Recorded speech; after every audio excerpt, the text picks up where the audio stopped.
Welcome to this episode of Ask the Experts. Today we've got Fritz Gilbert with us. Hi, Fritz. Hey, how you doing, Rick? Thanks Doing for having well. me on. You're very welcome. Fritz is the owner of the Retirement Manifesto blog, and I love everything retirement.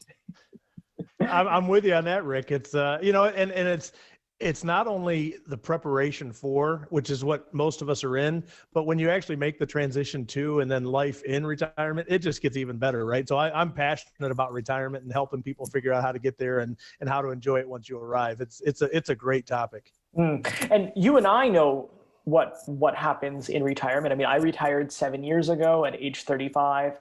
But what I find interesting is some of my friends. I have some, I have friends of all ages, and I have some friends who are in their 70s and they're still working, not because they have to, but because, well, not financially, but because they feel like if they stop, their brain is gonna turn to mush or something like that. And isn't that sad, right? When you can't find anything better to do with your time than work. I mean, for some people, I get it. It's what they what they love. It's what they do. But man, that's one of my key messages, Rick. Is it's uncomfortable. It's an adjustment. But it's so good once you make it. Don't not make it just because you're worried about what it's going to be like. Figure out how you're going to make it work for you and do it, right? It's a great time in life, and shame on you I support whatever people want to do, but personally, I can't imagine continuing to work when your numbers say you don't have to, just because you can't find something better to do with your time. That's unbelievable. I completely agree. In fact, my entire life, let's say entire life, from age 15, I always knew that there was a bit of a challenge, right? So number one, I've always been one of the hardest working people that I know, but at the same time, I also want to work as little as humanly possible. Yeah, and I would bet, I don't know you, right? We've just met. Yeah. I would bet now that you're retired, you're still working. It's just that you're doing stuff that you want to do instead of stuff that you have to do, and it makes all the difference in the world, and that's okay.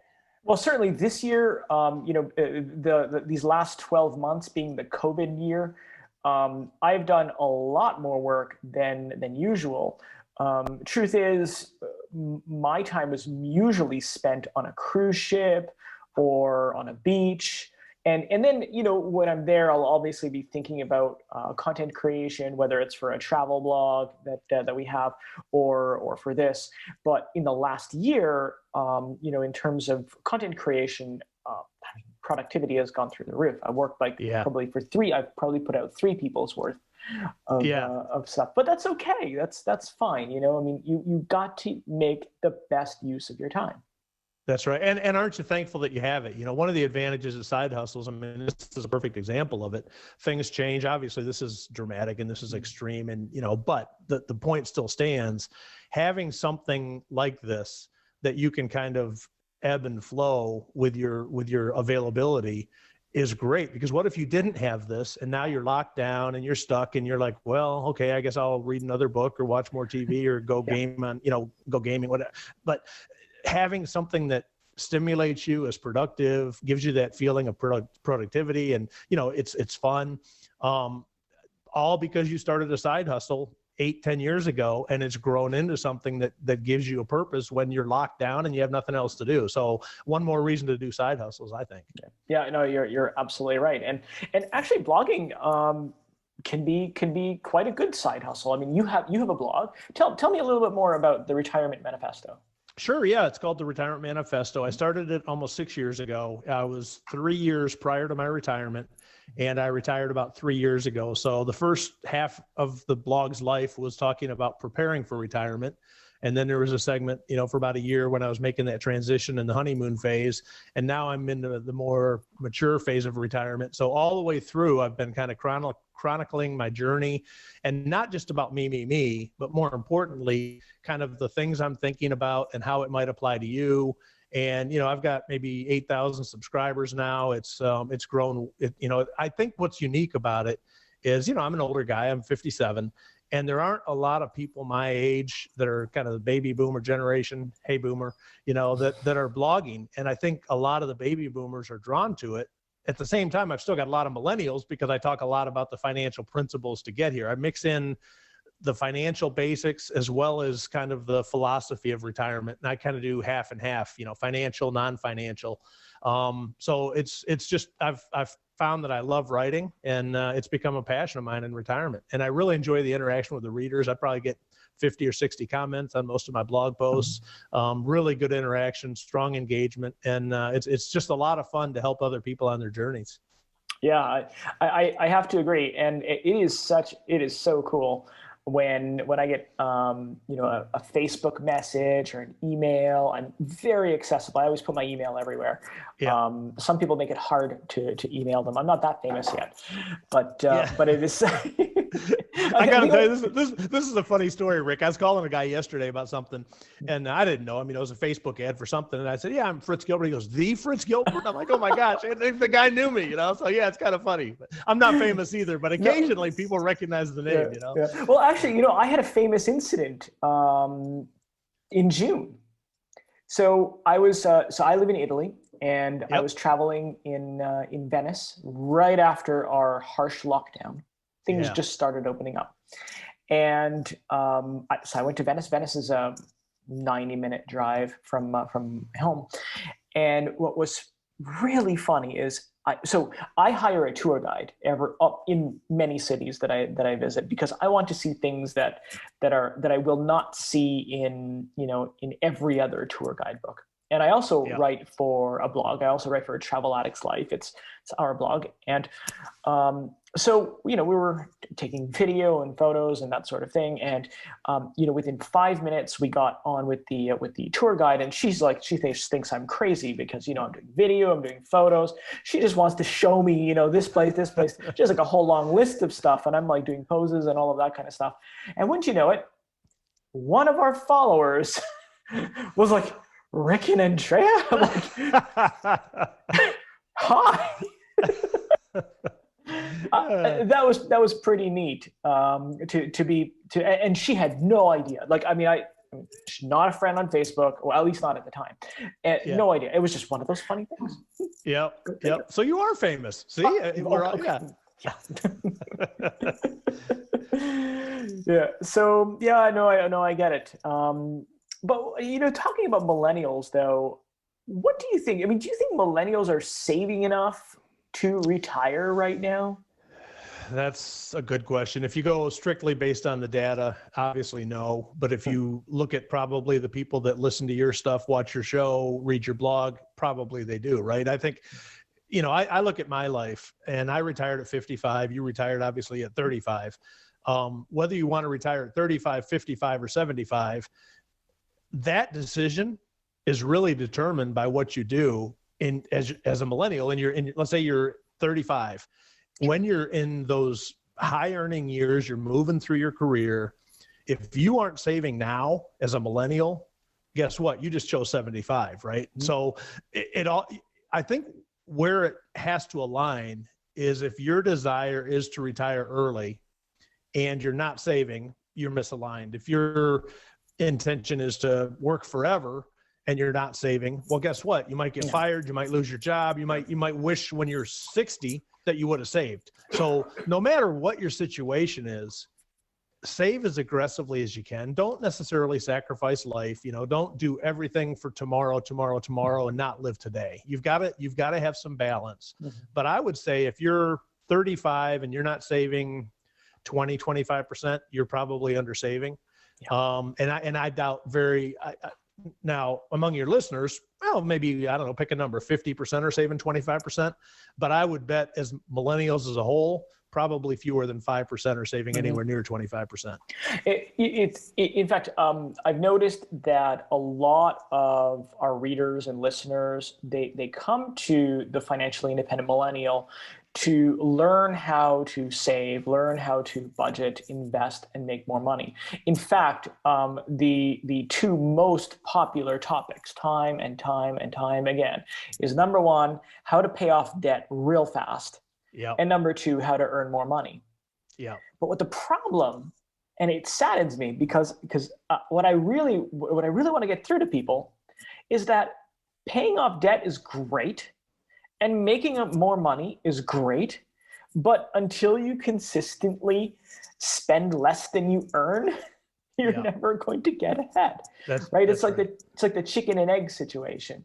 And the easiest way to do this is just to reduce your spending. Yeah. It's the simplest thing. You really have to do both, right? I think about I don't know if you know John Nardelli at Earn, Save, Invest, right? ESI. It's that easy. You've got to earn more money, you've got to save more money, and you've got to be wise with the way you invest it. I love the title of his blog because it encapsulates kind of the three-legged stool. But the first one, no matter how much you earn, if you let lifestyle inflation go with every promotion, every pay raise, you're not going to save more. One of the things I did, and it's the reason I retired at age 55, I was never a hyper saver. When I was, let's say late 20s, I was probably saving 10%, kind of traditional with everybody else. But every time I got a promotion or every time I got a raise, I would take almost all of it and I would just increase my savings rate.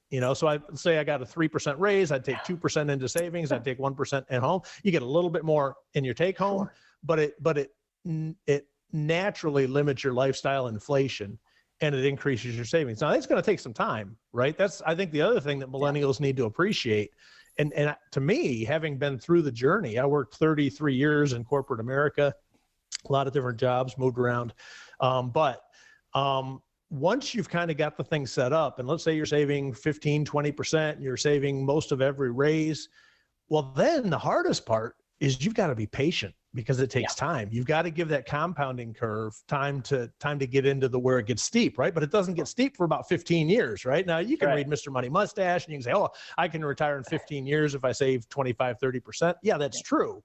But if you're starting at 5% and you're saving a couple percent with every raise, it's going to take you 25, 30 years to get there. So you've got to give it time to compound. And that's where I think people get frustrated because I want to retire now. I want to retire like Rick at age 35. Well, if you're not saving 25, 30% in your early 20s, you're not going to be a Rick, right? You've got to save very aggressively, very early. If you haven't done that and you're now 35 and you're like, what am I going to do? It's not too late by any means. Just cut back on your spending, and anytime you see an income or if you start a side hustle, any additional income you can create all goes into savings, maybe paying down debt first, but then into savings, depending on the interest rates, et cetera. So, yeah. And, for those who do ask, not many do in my sphere of influence, but for those who do ask, the first thing that I always suggest to someone is start by buying a home. Yeah. Because it's a nest egg that you can use in the future. Especially with the interest rates being where they are now, right? Which is why the housing markets are on fire because the interest rates are so low. And, some people argue, hey, rent's better because, you're flexible, et cetera. Well, I would argue, I'm pro buying houses as well. Because it forces savings and potentially you get the inflation, you get the appreciation on the asset, although you shouldn't plan on that. But if nothing else, you're growing your equity with every payment. And if you can throw a little bit extra in and knock down that interest curve, because you're paying a lot of interest in the beginning of a mortgage, obviously. If you can chip away a little more aggressively at that early, that's all going into equity. That's no different than increasing your savings rate. So I agree. And you're right. I mean, with interest rates where they are today, I mean, the money is practically free. Right. To the point where, I'm actually moving a little bit later this year and I took out a mortgage. I don't have to, but here my interest rate on the mortgage is 0.5%. Love Italy. Viva Italy. It's like free money, like 500 euros on 100,000. It's like nothing. Yeah. And so why on earth would I take money out of my portfolio, that's earning 10, 15, 20% or more? Why would I take money out of that? Why don't I just? Yeah. So these are definitely things that I recommend. But interestingly enough, I think a lot of people, they don't really talk about money all that much. No. Certainly not at home. So it's sort of a taboo sort of subject, which is unfortunate because I think more people should be talking about money. Yeah, and I think that's where content like yours and mine probably, works, because I've had so many readers over the years that say, I don't really have anybody I can talk to about this stuff. You can't, it's taboo. Like you said, you can't really talk to coworkers about it. Sometimes your family, you're doing better than your brother or your sister. You don't feel comfortable talking, whatever. It's something that it's hard to find kind of a community. Now that's what's so wonderful about the fire community. There's so many blogs now. There's Facebook groups, or, you name it. I could go through the names, who they are as well as I do.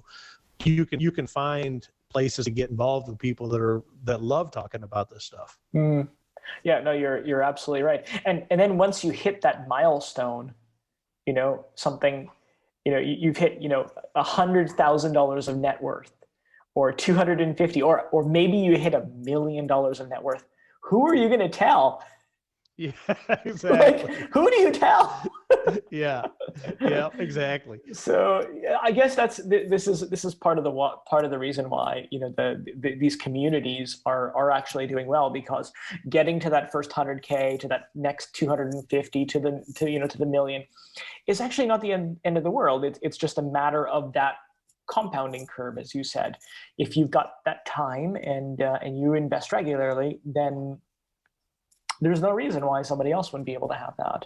That's right. I'll tell you the next milestone. It's kind of the final gold star is when your portfolio generates a return that's larger than your salary, right? When you make more money from your investments than from your work, that's kind of the last milestone. You're like, I'm there. That's when that compounding is really kicking in. Before retirement, before you actually go ahead and make the plunge. Yeah.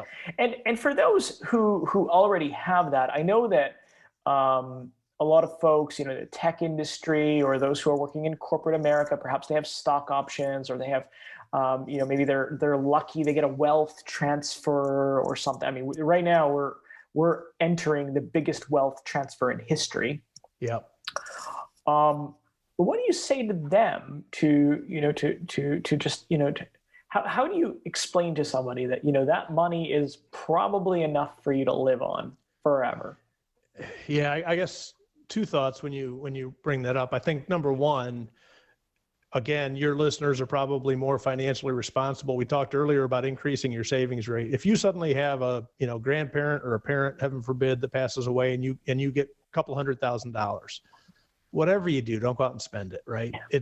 You see that happen. And it's like, how do people win the lottery and they're broke, 5 years later? I mean, they were set for life. So it goes back to that spend less than you earn. In essence, an inheritance is something that maybe you didn't earn it, but it's money that's coming in. The first thing you've got to do is say, I'm not going to change my lifestyle. I'm not going to have lifestyle inflation. 100% of that's going into savings, right? Yep. That's first. Don't get excited. Don't go buy that new car. Don't go buy a bigger house. Don't go fly to Italy to visit Rick, right? Why not? Why not? I like the attention. The only problem is you're not going to get through all of this COVID stuff right now. Exactly. Yeah. You don't want to sit in quarantine at the at the airport for 2 months or 2 weeks. But that's number one. Don't let it go to your head. Don't increase your lifestyle. Okay, that's number one. Number two, you invest it. And if somebody today were getting a lump sum, now normally it's going to be invested, but let's just say it's cash. The other thing I would encourage people is probably, people would argue you should put it all in the market right away because the market over time goes up. My experience, and a lot of my readers that I've talked to, from an emotional standpoint, consider doing a kind of a longer term dollar cost averaging. I think the market's probably pretty hot right now. And there's, you're going to have volatility. You're going to have dips. Be patient, set it up. Let's say you've got $100,000 and you want to get it in the market.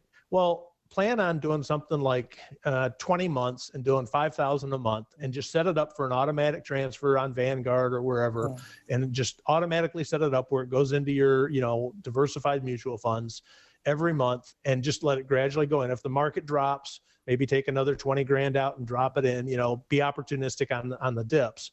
But that's emotionally, if you do the whole 100,000 and the market tanks, that's a gut shot, right? So consider doing a dollar cost average just from an emotional perspective, even if the numbers would argue you should put it all in at once. Right. Mathematically, it makes no sense.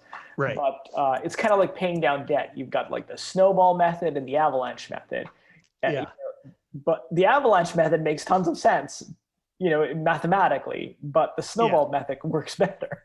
Yeah, exactly. Even though it technically takes more time. Right.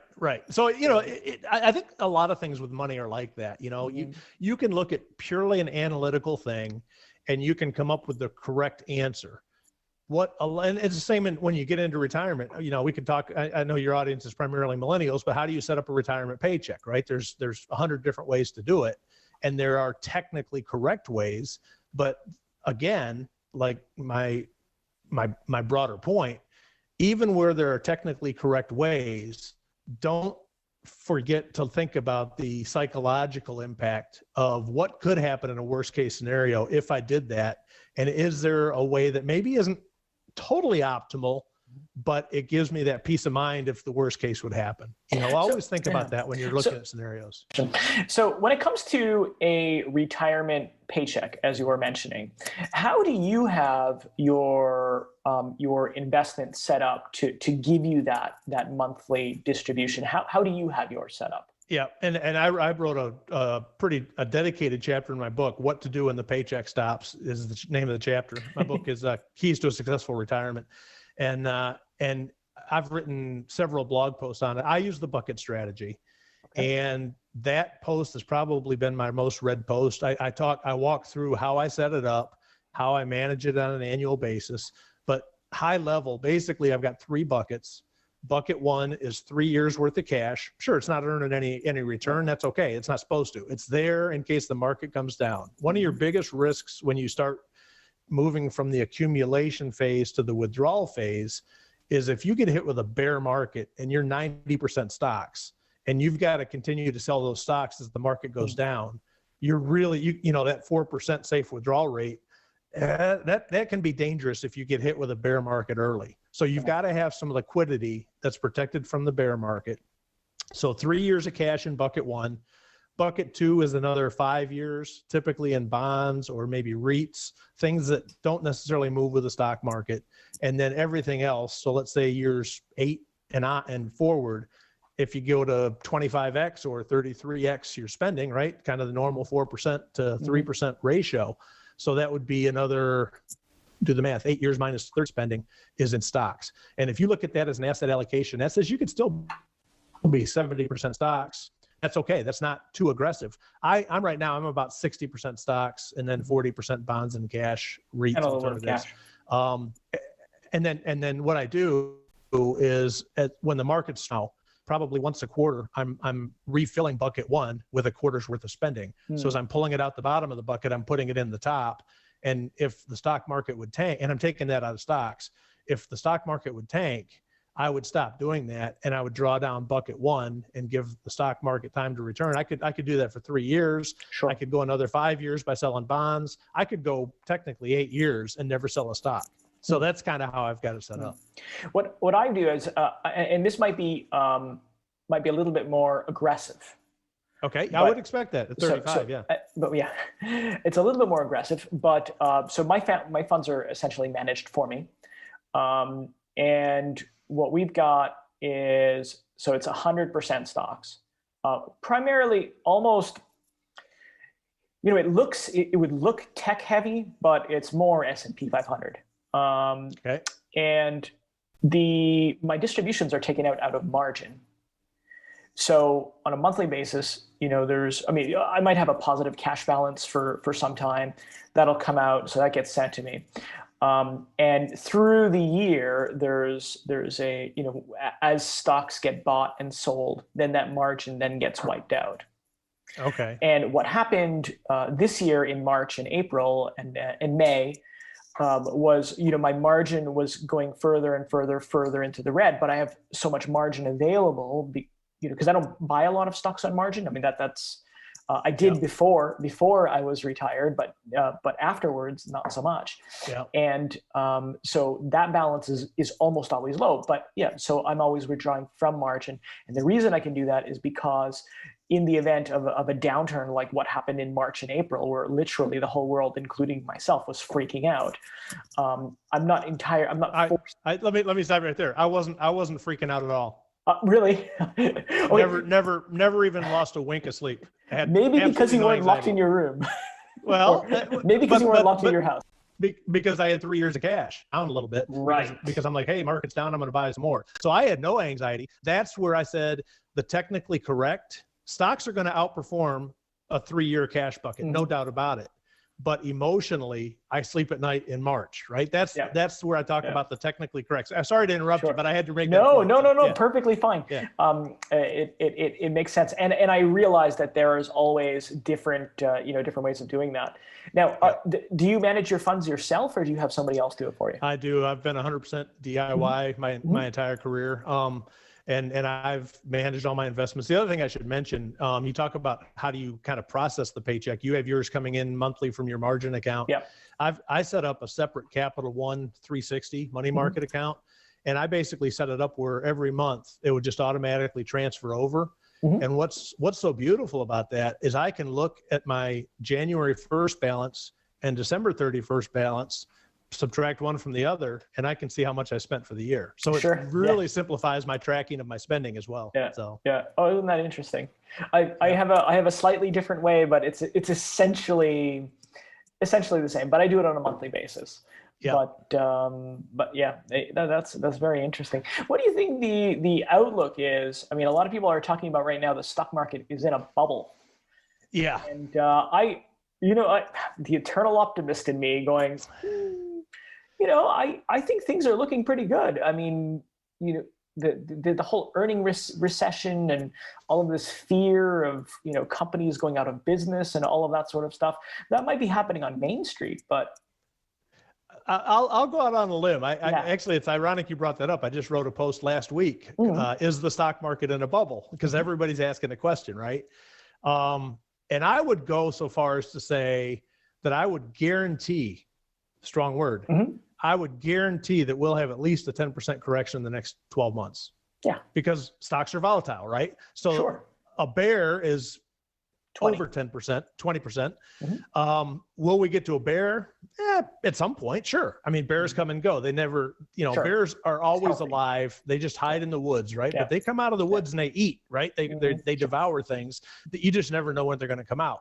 So personally, what I like to look at, I look at the CAPE ratio.